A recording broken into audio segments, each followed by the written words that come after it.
Okay, ito yung after temperature na after installation ng spal brushes fan sa 7.5. Number 1 yung aircon.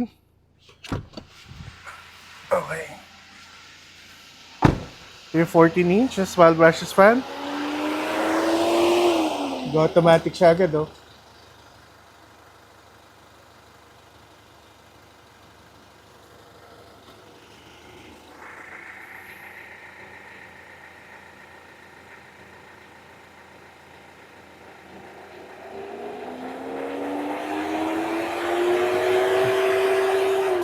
Aircon temperature before installation ng spal brushless fan sa Toyota Grandia Super Elite.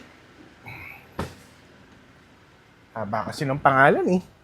Toyota Hi-Ace Super Grandia Elite. And then, ito yung temperature niya. 8.2 yung lowest. Highest niya is 8.5. Okay. Yan na, bumaba na. Tapos tataas ulit. Yun ang isang cycle niya. 8.2.